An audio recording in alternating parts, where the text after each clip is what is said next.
Good morning everyone. कैसे हैं आप लोग? अच्छे होंगे।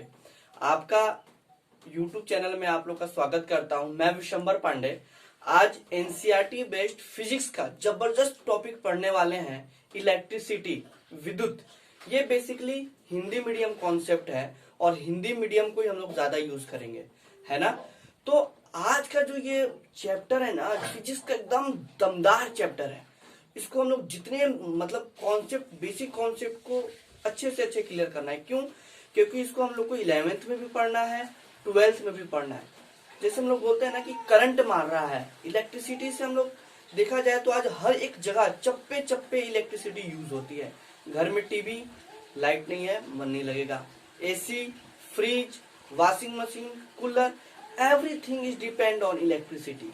मतलब सब कुछ हम लोग क्या देखते हैं, इलेक्ट्रिसिटी के बिना ना एकदम लगता है एकदम मन खराब हो गया है। तो आज इस टॉपिक को हम लोग एकदम अच्छे से पढ़ेंगे। तो पहला है कि ये विद्युत होता क्या है, जो जिसको हम लोग देख भी नहीं पाते लेकिन है बड़ा शक्तिशाली। आखिर ये है क्या? तो हम लोग जानेंगे कि 9th क्लास के चैप्टर हमने पढ़ा है एटम। तो इलेक्ट्रॉन, इलेक्ट्रॉन किसको कहते हैं, प्रोटॉन किसको कहते हैं, न्यूट्रॉन किसको कहते हैं। क्यों? क्योंकि ये इलेक्ट्रॉन एक ऐसा मतलब एक ऐसा कण है जो चाहता है कि मैं हमेशा आजाद रहूं, हमेशा मूवमेंट करूं। तो इसी के मूवमेंट से ना इलेक्ट्रिसिटी पैदा होती है। अगर हम बात करें 1752 में बेंजामिन फ्रैंकलिन थे एक साइंटिस्ट। जैसे साइंटिस्ट भी गजब गजब के थे। जैसे हम बात करें न्यूटन की, तो लगे पेड़ के नीचे बैठने, सोचते थे यार ये फल नीचे ही क्यों गिरता है। और उन्होंने एक न्यूटन का ही मतलब सावित्रिक नियम दे दिया, जो आज तक हम लोग देखें कि एकदम गजब का है ना। तो अट्रैक्शन पावर मतलब कह सकते हैं। वैसे ही बेंजामिन फ्रैंकलिन ने 1752 में देखा कि ये बिजली कड़क रही है, तो क्यों ना इसका हम लोग नाम कुछ मतलब इसका हम लोग ऑब्जर्व करें। तो उन्होंने क्या मजाक मजाक में पतंग उड़ाना स्टार्ट कर दिया। और पतंग ऐसा कि उसकी जो डोरी थी ना, वो धातु की बनी रहती थी। और वो उस जगह पतंग उड़ाते थे जहां पर बादल घेरे हुए थे, हैं, और बिजलियां कड़कती थी। अब आगे देखते हैं, अगर 1000 ईस्वी सन पीछे जाएं तो साधु महात्मा जब किसी की याददाश्त चली जाती थी तो झटका देते थे। जैसे आज आप देखेंगे पागल खाने में भी झटका दिया जाता है कि जैसे उसको बिजली का झटका देना तो शायद उसकी याददाश्त वापस आ जाए। मतलब गजब गजब के जो थे ना, मतलब चलते आ रहा है। और आज भी इलेक्ट्रिसिटी के ऊपर नए नए मतलब कॉन्सेप्ट तैयार हो रहे हैं, आत्मा वगैरह भी ढूंढी जा रही है इलेक्ट्रिसिटी के ऊपर, है। तो आज हम लोग बात करेंगे विद्युत क्या है। तो विद्युत है क्या, आखिर दिखता कैसा है, और दिखता नहीं तो क्यों नहीं दिखता। तो हम लोग जानेंगे कि विद्युत आवेश की प्रवाह की दर को विद्युत धारा कहते हैं। मतलब डिफिनेशन भी ऐसा ऐसा कि याद करने में मतलब पता ही नहीं क्या लिखा जाता है ना, लेकिन हम लोग समझेंगे, समझ में आएगा आप लोग को। विद्युत आवेश की प्रवाह को दर को विद्युत धारा कहते हैं। तो मेरा पहला पॉइंट है आवेश। तो आवेश हम लोग 9th क्लास में पढ़ चुके हैं कि इलेक्ट्रॉन जितनी त्याग करता है आजाद होने के लिए, या जितना गेन करता है आजाद होने के लिए, उसी को क्या बोलते हैं, चार्ज प्लस चढ़ जाता है ना। तो आवेश की प्रवाह को दर को हम लोग विद्युत धारा कहते हैं। तो I equal T Q by ट्यू, जहां क्यू मेरा क्या है, आवेश है, और टी मेरा क्या है, समय है। क्या है? समय। तो हम देखेंगे कि एक आवेश कितना लेंगे, एक क्यू को लेंगे और एक टी को लेंगे। मतलब एक आवेश के प्रवाह, मतलब एक आवेश जितना देर में धक्का दे रहे हैं ना, एक सेकंड में जितने आवेश को धक्का दे रहे हैं, उसी को हम लोग क्या बोलते हैं, विद्युत धारा। तो आप लोग को पता है कि आवेश को हम लोग किस में मेजर करते हैं, तो कूलॉम में मेजर करते हैं। किस में करते हैं? कूलॉम में मेजर करते हैं। इसका मात्रक है कूलॉम, और टाइम को सेकंड में मेजर करते हैं। तो अब मेरा क्या हो जाएगा, विद्युत धारा को अगर हम देखें तो कूलॉम प्रति सेकंड नहीं, लेकिन इनको ही एक एम्पियर नामक वैज्ञानिक ने खोज किया था, इसलिए कूलॉम पर सेकंड को लंबा पड़ गया ना, तो उन्होंने छोटा कर दिया, इसका नाम रख दिया एम्पियर। क्या नाम रख दिया? एम्पियर। कि कूलॉम प्रति सेकंड को आप लोग एम्पियर कहोगे। मतलब करंट की प्रवाह की दर के मात्रक को हम लोग क्या बोलेंगे, एम्पियर। अब ये देखिए, ये मेरा एक धातु का बना हुआ है। किसका बना हुआ है?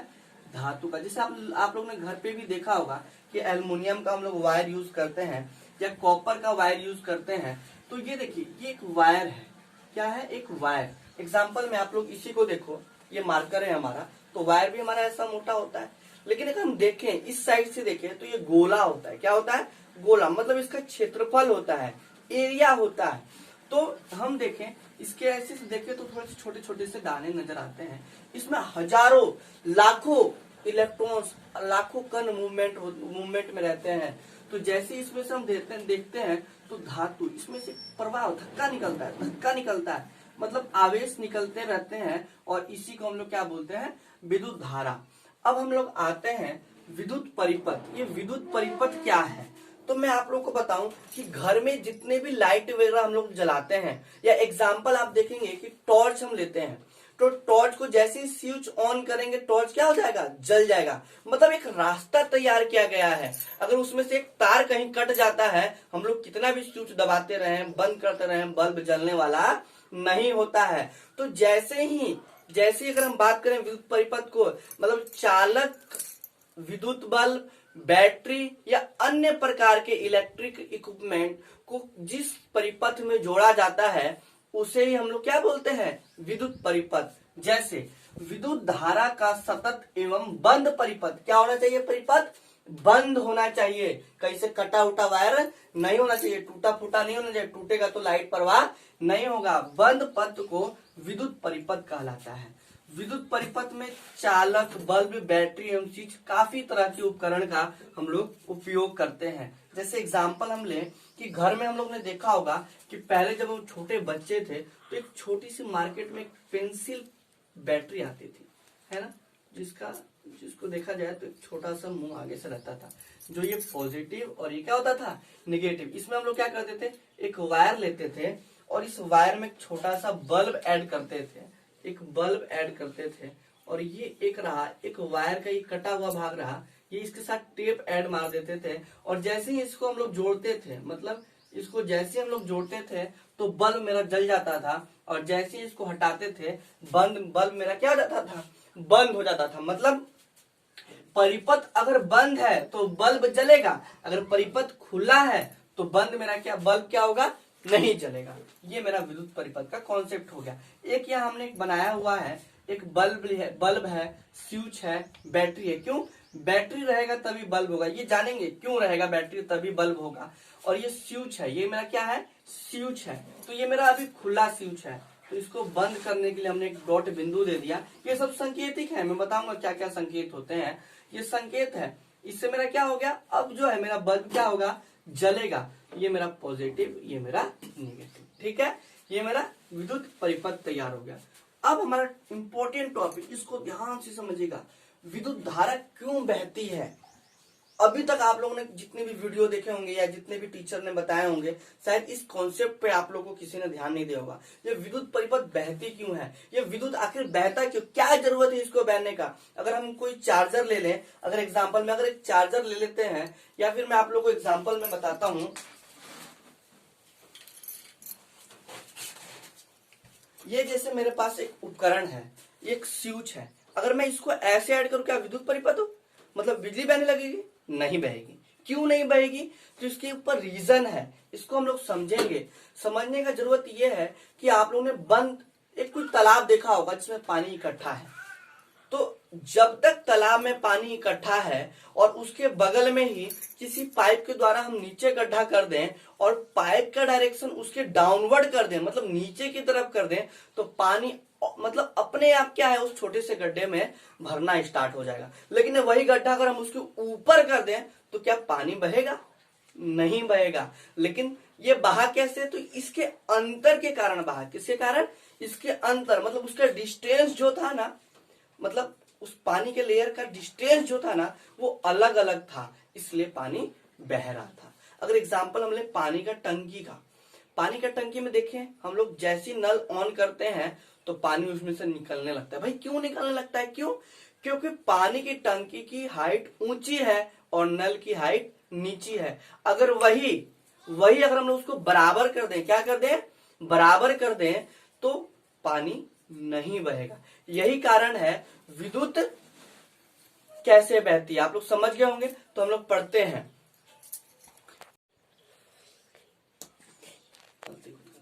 हाँ, तो अभी अभी हम लोग ने समझा कि विद्युत बहती कैसी है, उसकी डिफरेंस को मतलब उसकी दूरी के अंतर को ही हम लोग क्या कैसे, उसी के अंतर के कारण करंट बहता है ना, बिजली बहता है। तो अब हमारा टॉपिक है विद्युत विभवांतर।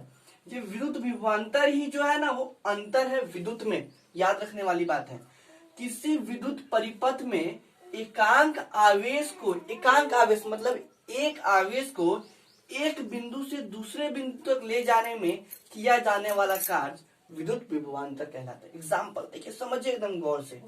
ये पूरा हमारा विद्युत परिपथ है, पूरा विद्युत परिपथ है। एक ये लड़का खड़ा है। अब बताइए क्या करता है कि जैसे ही यहाँ पे आता है तो ये एक इलेक्ट्रॉन को उठाकर यहाँ पे डाल देता है, फिर जैसे ही आगे बढ़ता है ये वाला इलेक्ट्रॉन इधर उठकर आ जाता है, ये दूसरा भी उठाकर इस पर भेज देता है। मतलब ये क्रिया क्या होता है, चालू रहता है। जैसे यहाँ पे हमने इस एग्जांपल में मानिए यहाँ पे मेरा बैटरी है, मतलब बैटरी की जगह पे हमने एक आदमी लगा दिया जो क्या कर रहा है, एक इलेक्ट्रॉन को उठाकर अगले ऊपर डाल रहा है, एक इलेक्ट्रॉन को उठाकर अगले ऊपर डाल रहा है। जैसे ही इसको उठा रहा है यहाँ का स्पेस क्रिएट हो जा रहा है, जगह खाली बच जा रहा है, ये ऊपर आ जा रहा है। तो मतलब ये क्रमबद्ध, मतलब एक आवेश को एक बिंदु से मतलब इस बिंदु से इस बिंदु तक जाने में जितना कार्य करना पड़ रहा है ना, उसे हम लोग क्या बोलते हैं, विद्युत विभवांतर बोलते हैं। लेकिन ये तो हम लोग ने अपने हिसाब से बोल दिया, लेकिन साइंस क्या बोलता है कि इसको आप बताएं साइंस के लैंग्वेज में कि ये विद्युत विभवांतर क्या होता है। तो समझते हैं हम लोग। ये हमारे पास एक विद्युत परिपथ है, विद्युत परिपथ है जिसमें क्या क्या है, एक बल्ब है, एक और एक बैटरी है। अब इस बैटरी से यहां से देखिए करंट फ्लो हुआ, यहां से करंट फ्लो हुआ, अब यहां पर आएगा ना यहाँ पर, और फिर इस बल्ब को जलाते हुए यहां पर भी आएगा। तो इस बल्ब से एक आवेश कितना आवेश, एक आवेश ए पॉइंट से बी पॉइंट में आने में जितना मतलब खर्च हुआ, जितना कार्य हुआ, उसी को हम लोग क्या बोलते हैं, विद्युत विभवांतर। जैसे एग्जांपल मान लिया हमने ए से बी, क्यों, इसका कुछ वोल्ट आंध्र रसेल वोल्ट नहीं किया था, इसलिए हमने वी लिखा है। क्या लिखा है, वी, वोल्ट। विद्युत विभवांतर के लिए हमने लिखा है वी, इसको कैपिटल वी से डिनोट करते हैं। तो कार्य मेरा हुआ है, जितना कार्य हुआ, कार्य कितना हुआ, एक आवेश को ले जाने में जितना कार्य हुआ, एक आवेश को ले जाने में जितना कार्य हुआ, उसको हम लोग विद्युत विभवांतर देख रहे हैं। तो मान लिया हमने कि एक कार्य हुआ एक आवेश को ले जाने में, कोई दिक्कत नहीं। अब हम लोग को मालूम है कि कार्य को हम लोग किससे नापते हैं, कार्य को हम लोग किससे नापते हैं, तो हम लोग नापते हैं कूलॉम से। किससे,